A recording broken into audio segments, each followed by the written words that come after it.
20 days until the election. Maybe the closest presidential race ever.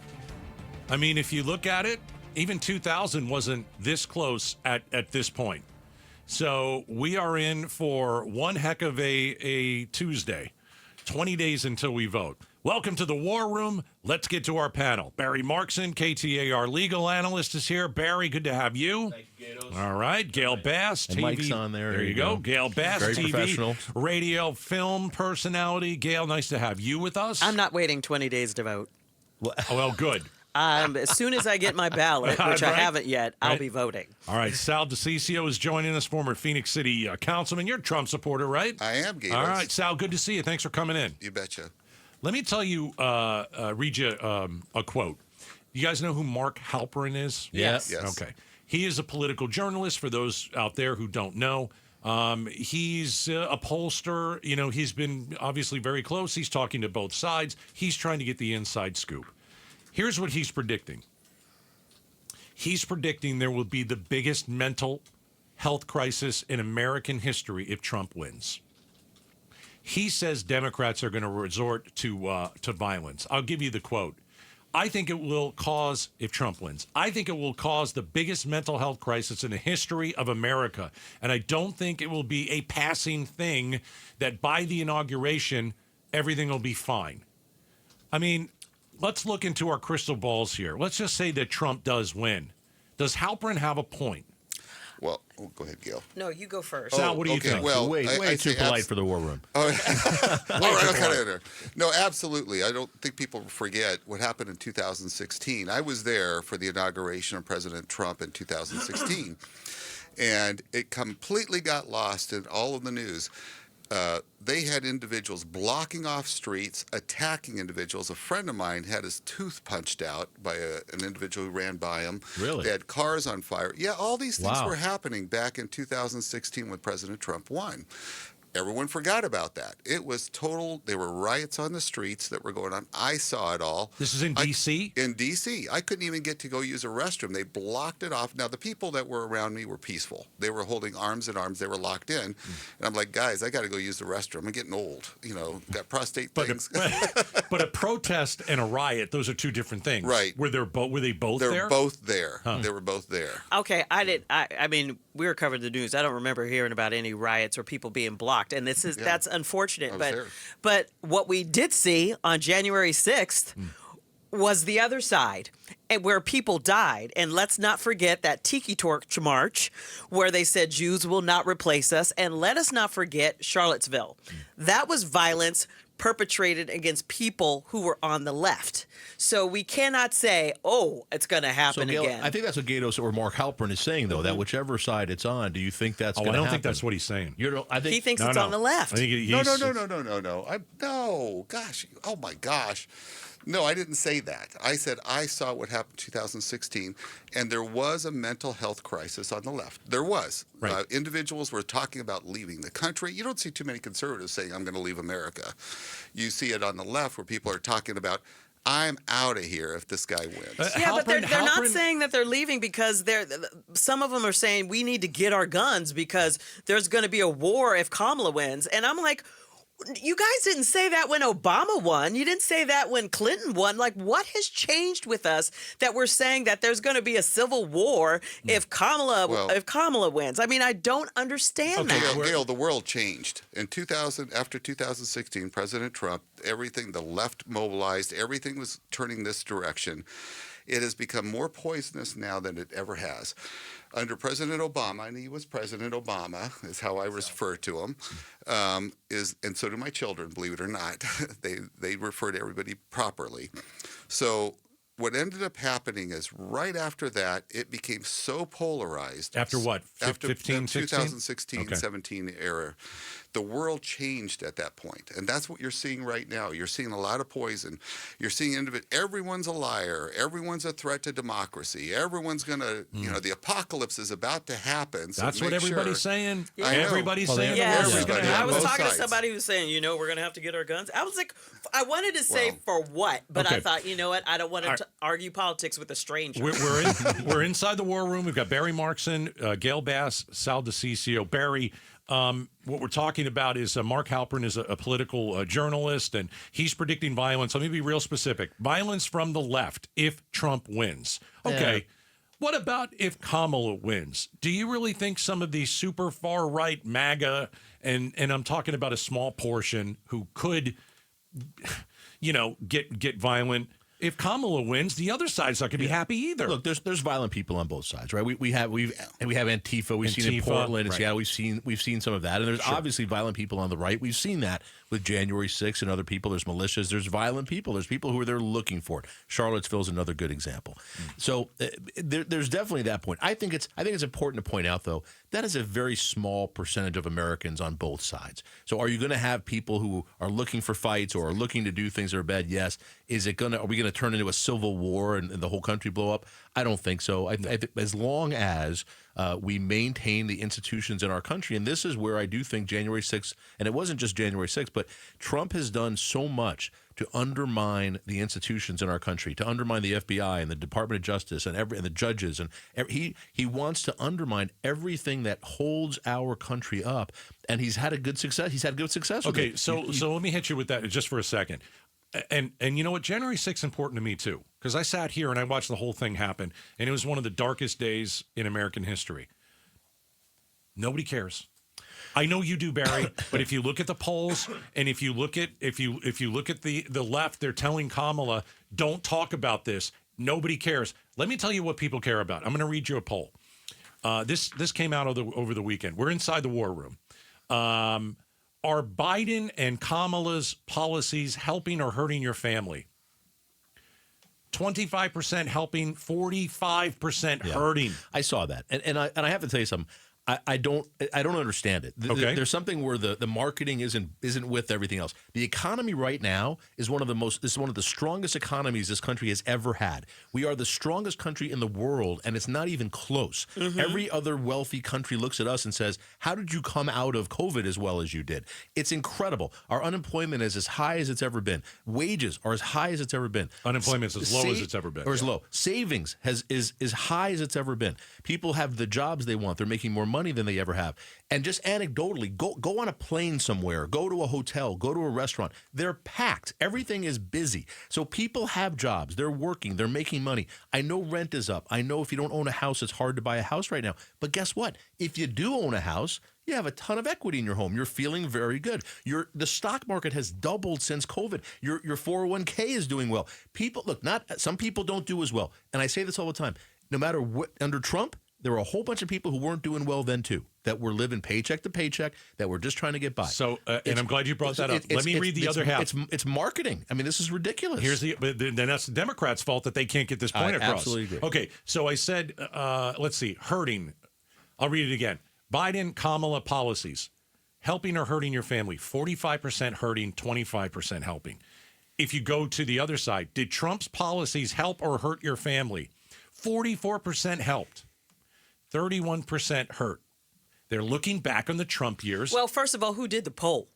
Well, I don't remember. Here's what I really think it is. If you say something often enough, people start to believe it. It becomes true. I did a sports radio show for 20 years, and we did it once a week, and we called ourselves. We said we were the longest running sports radio show in the state of Arizona. I remember. I don't even know if that's true. People came up to me all the time. Oh, it's the longest running sports radio show in the state of Arizona. Because if you just keep saying it's true, Trump was constantly blowing his own horn. Every time the stock market hit a new record, there was Trump on TV talking about it. Well, where's Joe Biden? We're over 43,000 on the Dow. It's my stocks have gone up, and I'm not mad. Yeah.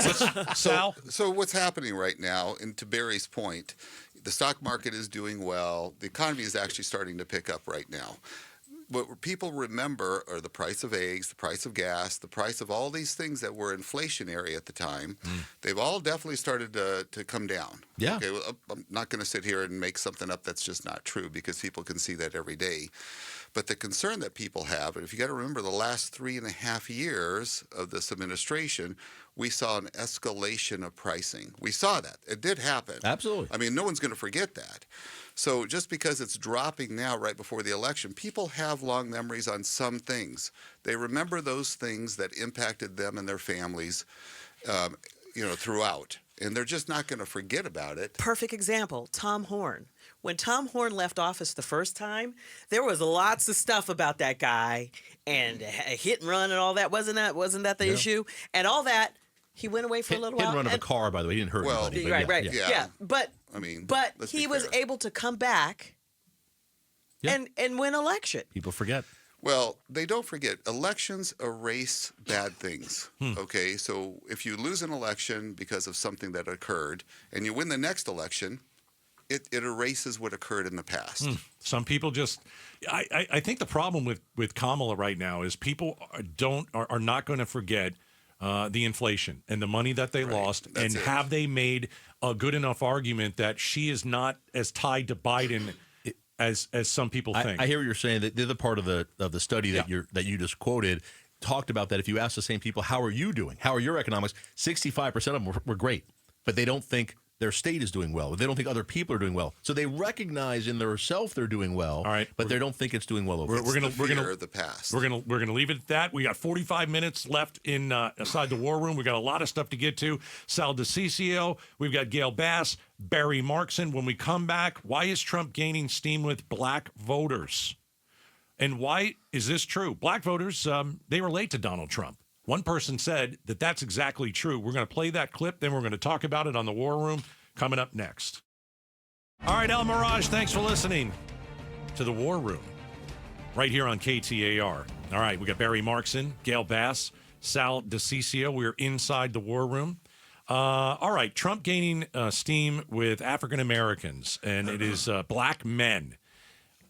There was a clip the other day from Stephen A. Smith. He's this big sports personality, and he's very outspoken. He's fun to listen to. He's also kind of gone into politics and has been talking about it. So they asked him, like, okay, as a black man, do you agree with some of the polls that we're seeing? Trump gaining steam with black voters. And here's what Stephen A. had to say. Take a listen. As much as people may have been abhorred by Donald Trump's statement weeks ago, talking about how black folks find him relatable because what he's going through is similar to what black Americans have gone through, he wasn't lying. He was telling the truth.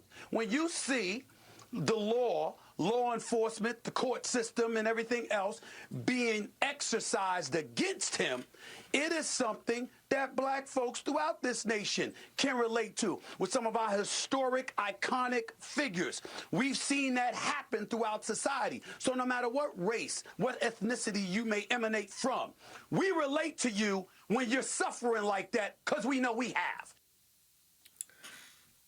What? I have not had an experience with the criminal justice system outside of getting a speeding ticket. And I can tell you from my experience being a person of color, a black woman, I didn't identify that at all when he said that. And there was a lot of ink about that, like, nah, brah. Now, some people maybe. So are there black men who are going to vote for Trump and have been leaking towards that? Yeah, because they believe what he's saying. They identify what they'd like to show, whatever.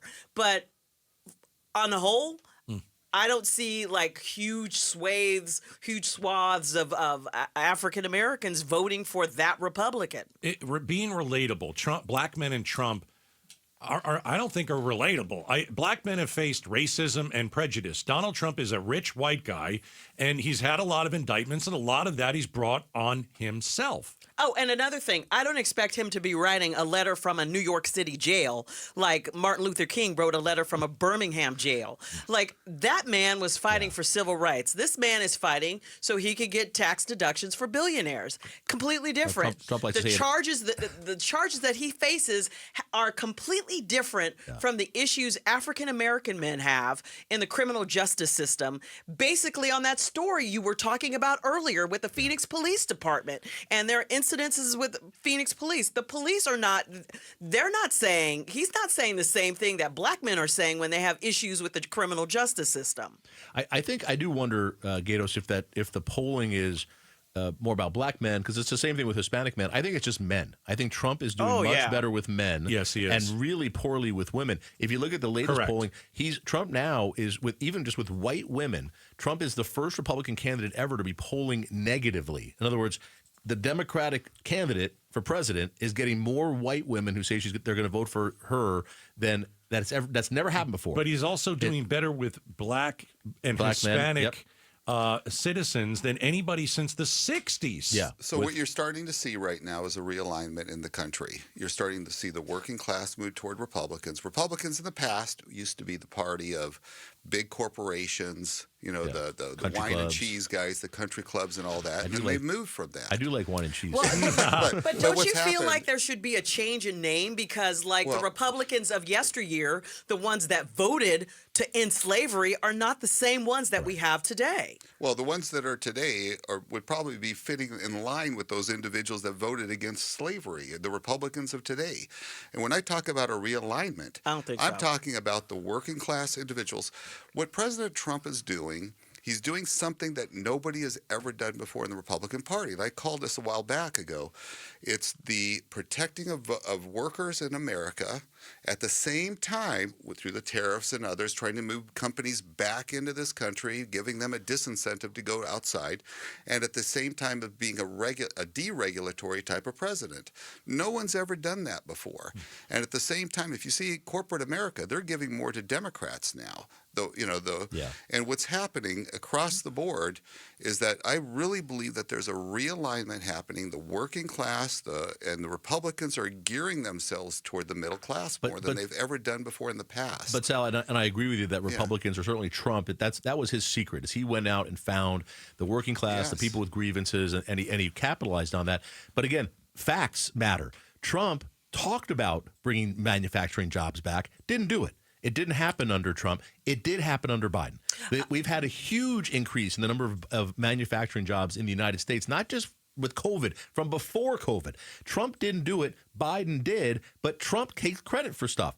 That's the difference. He's constantly talking about it as if he has success with it. It's like Trump saying, I capped insulin at $35. No, you didn't. Biden did that. Trump talked about infrastructure every 2 weeks. He didn't do anything about it. Biden did that. But people don't seem to hear that because Trump just keeps saying over and over and over again, I'm going to bring back manufacturing jobs. I'm going to get your job back. I'm going to save your town. And people believe it, even though it wasn't true. All right, we're gonna leave it at that. It's amazing to me. All right, we are inside the war room. Barry Markson, Gayle Bass, Sal DiCiccio. Coming up next, the second half of the war room. Today, Broomhead had Kari Lake on. Barry, you and I had Ruben Gallego on. Interesting day here at the station. Both sides coming on the radio. Will McCain Republicans bury Kari Lake a second time? The War Room continues. Stick around. All right, second half of the War Room. Oh, boy. A political symposium. Cutting through the noise of the 2024 race. Let me just introduce everybody, and then I'll tell everyone what's going on. I'll pull the curtain back. I don't think you should introduce them. I don't know what's going to happen. Barry Markson, KTAR legal analyst. Gayle Bass is here, TV, radio, film personality. We've got Sal DiCiccio, former Phoenix City councilman, Trump supporter. Let me just pull the curtain back just for a second. I always leave the room during the commercials because, to be honest, I don't want to talk to you guys. Yeah. And there's a reason for that. I don't want to, I want to do it on the air. And so I've done that for a long time. Like when we go to commercial, you'll see I leave. And I do that on purpose, even when Bruce is here. And there's a reason for it, because I think it's just what we're going to talk about is always going to be best, fresh. But I walked into a crap storm. So, Yes, you did. so wait a second. What is going on? I hear Barry talking about January 6th and how can you vote for Trump for January 6th? I hear Gayle's yelling at you. You're yelling I at didn't yell. So what? Nobody was yelling. Barry, what Nobody did I was yelling. miss? No, Yeah, she well, didn't yell. She just was stern. There was a lot here. Stern. Let me do this. Sal was talking about how he didn't like January 6th. And So hold on. No. Well, let's. Why You don't want we to go just- all the way back? No. Let's Okay. just continue what happened off the air, on the air, Okay. because I Yeah. think that we're getting to something that's really a real. It's personal. So All right. so let's go there. Well, Let's go there. Here's what I think we were talking about. We were talking about Kari Lake and Kamala Harris. We were talking about Kari Lake not being likable. And Sal, if I can say that, you were She just needs to be more likable. she's not likable. and- Yeah, she's not likable. That's not happening anytime soon. But Sal said, if I say this wrong, Sal, you'll correct me. Go but ahead, you basically said, we were talking about Kamala Harris also, and you said that and I don't know the exact. You said she's not bright or not smart. I don't remember exactly how you phrased it. Yeah, I don't find her competent enough to be at the top of the ticket. And then we said, what about Kari Lake? And you said you think she is smart. Yeah, I do. And then Gayle, Gayle took some notice of that. I took umbrance to that because when you're an African American and you're accomplished, and the first thing somebody says about you is you're not bright, that's insulting because she was, and we've said this on the air before, she was attorney general. She was district attorney. She's the vice president of the United States. She got through college. She did very well. Law school. When you see her work in the Senate on the Judiciary Committee, she was the one they saved to last to be the attack dog because she was sharp. If you saw how she performed during that first debate, the way she poked and goaded your candidate, you have to admit that woman is bright. Yeah. She's smart. Can She I may make not a run a good distinction? campaign. Yeah. Can I make a distinction? Can she be a smart woman, but not politically smart? And I'll say it this way: when she went on The View the other day, and they said, "Would you like to change any? What would you change? What would you change from your almost 4 years in the Biden administration? What would that be?" And she said, "Nothing." That's not politically smart. I'm not saying that she's an idiot. I'm not saying she's dumb. I'm not saying any of that. Politically, she misses. I have to tell you though, Gaydos, the big swing. we put, and I don't think it's just on her, but we put such a microscope on every little thing she says. You have to. She's Trump, running for president. Okay, Trump says unbelievably ridiculous things every 3 seconds. Yes. And nobody puts it under a microscope. Maybe because there's Of course so they many. do. Well, There's that's so just many. not true. No, we He's don't under at all. more of a microscope than anyone on the planet. Oh my God! Every time you turn around, he's going to destroy the world. He's going to create more wars. He's going to do all these things. Well, he's done nothing like that. Let's talk about He's done the his exact opposite. economic plan that 68% of economists have said is going to increase the debt from anywhere from $7.5 trillion to $16 trillion over the next 4 years if he wins. Let's talk about the tariffs that everybody agrees is going to raise inflation. It's going to be the worst inflation under him. All of this worse than what Kamala Harris is saying. That to me is important, and he repeats it. This is his plan. So, Kamala Harris says, it wouldn't change anything Biden did because she's in a weird situation. How does she say she doesn't like Biden? She's the vice president. But here's the difference, we though. don't say this they've about Trump. continued the Trump tariffs to this day. They haven't repealed any of those tariffs that they had on Some the of past. them. They haven't repealed the ones in China. There's other ones that they have repealed. Well, they have repealed But- some of the European ones, but not much. Marginal. So what you're looking at, let's talk about the tariffs, okay? I mean, there is a position in this country to protecting American jobs. And what Trump is doing, President Trump is doing, is he's putting forth a plan that says, we're going to give people an incentive to come back and do the manufacturing, to do all the productions here in this America. Republicans that's and not Democrats. what he did. That's not what he did, though, Sal. That's not what. That's what you're saying the plan is. Well, that is not what Trump said the plan is. It is. Trump said, "I'm going to punish China because they're not doing something I want politically. They didn't talk nice about me yesterday, and now I'm going to punish China." Can we just talk about the policy itself if you rather wanna- than if you making wanna it say, personal, Barry? I mean, no, look, I'm not making it personal. You're saying something that Trump doesn't say. You but can't. it doesn't matter. That's what it will do. No, this will do that. Sal, this is what everybody does with Trump. You take Trump and you make him into what you want him to be. But when Kamala Harris says something, we say she's dumb politically because she just said something. Let's take Barry, what Trump actually says and say that's what he says, Let's not look at what what's you want him with to the say. global world, the globalists in this country, Republicans and Democrats handed the entire textile industry over to China. They've handed industry after industry over to China. Republicans and Democrats did that.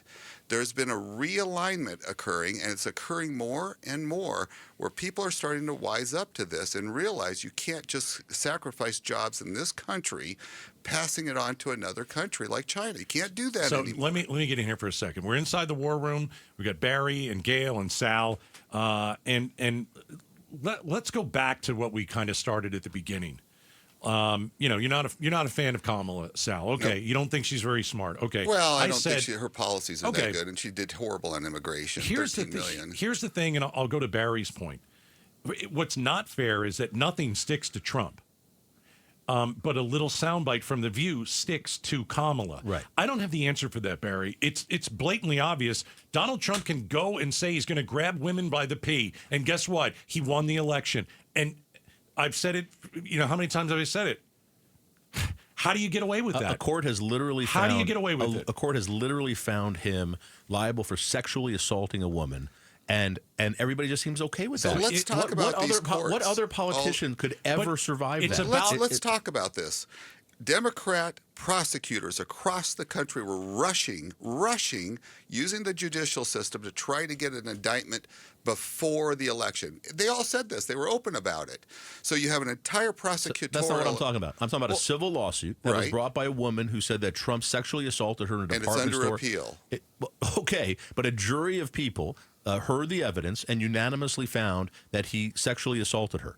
That the judge said what they found was that he raped her. Okay. My point is, what other politician? Why Sal? And I'm not coming after you. Okay. No, I don't mind if you do. Why does anybody look at Trump after that? That would be something that would immediately disqualify anyone from office. Why is it okay with Trump? All right, Sal, you get the last word, All right, and then here's we're going what to we're break. doing here, which needs to come to an end. We're talking about the personalities of each of the candidates. No, I'm talking about somebody's who actions. are you Let going to him call? finish, let him If you're finish. looking for a job and your job depends on it, who are you going to call?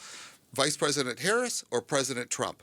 Who are you going to make I don't that even know phone what that call to? means. What I'm trying to tell you is that if you're an individual voter, you're going to be looking at that person who's going to be able to take care of that problem for you.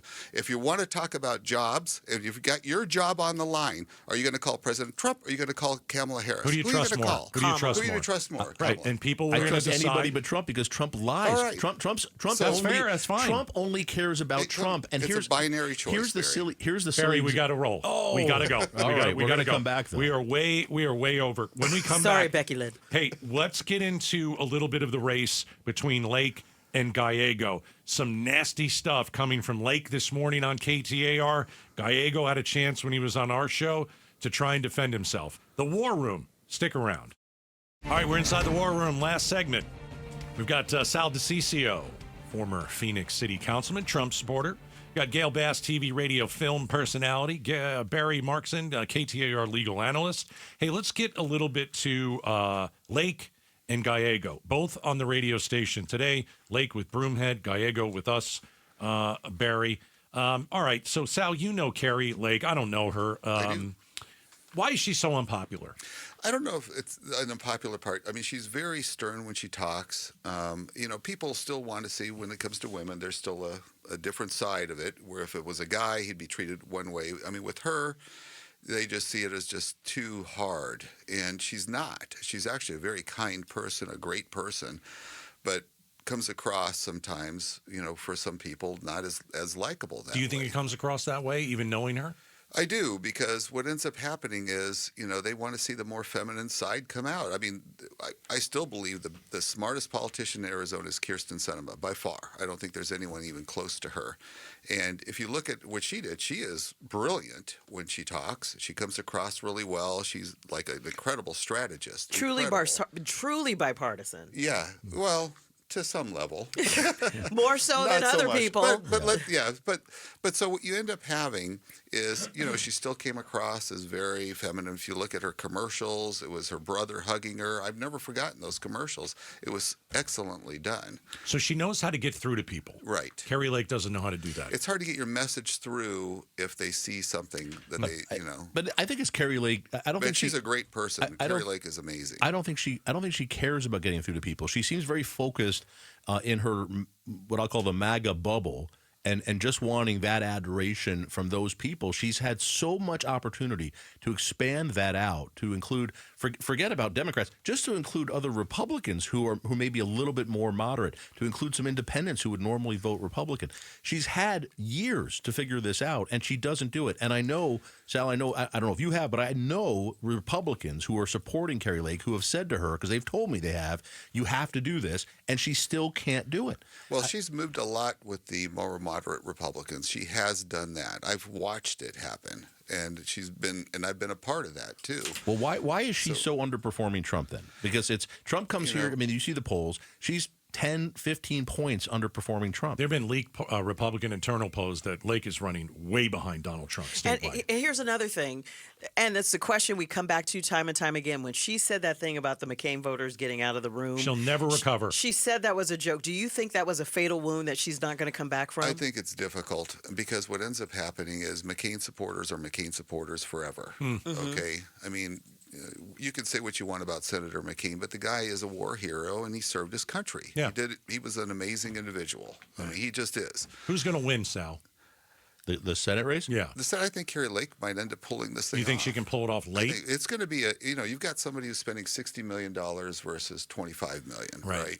But isn't that a sign, Sal, that if you look at the fundraising, the reports just came out for the last quarter, Ruben Gallego has raised almost 3 times more than Carrie Lake, and I'm not even counting what national groups are doing, just himself. Yeah. He had more $200 or under donors, so just individual donors giving him less than $200, more money and people came in from that than Carrie Lake collected overall from everybody. Barry, Republicans across the country, it's not just one, across the country are underperforming when it comes to Democrats. The normal corporate givers are now giving more to the Democrats than they were in the Republicans. Except gotta leave Elon it. Musk, he gave $75 million to And Trump. we got to leave it at that. I love Elon. That's the War Room every Wednesday. Sal DiCiccio, good to see you. Thanks for coming on. You did. We've got Gayle Bass, Barry Markson. You're going to stick around with me for the 6 o'clock hour. I'm staying. Yeah, we're going to Tarbell's. There you go. Go have some dinner, you guys. Or a glass of wine. That's the War Room. Thanks for watching Outspoken with Bruce and Gaydos. Tap to watch more from KTAR News and click the button in the middle to subscribe.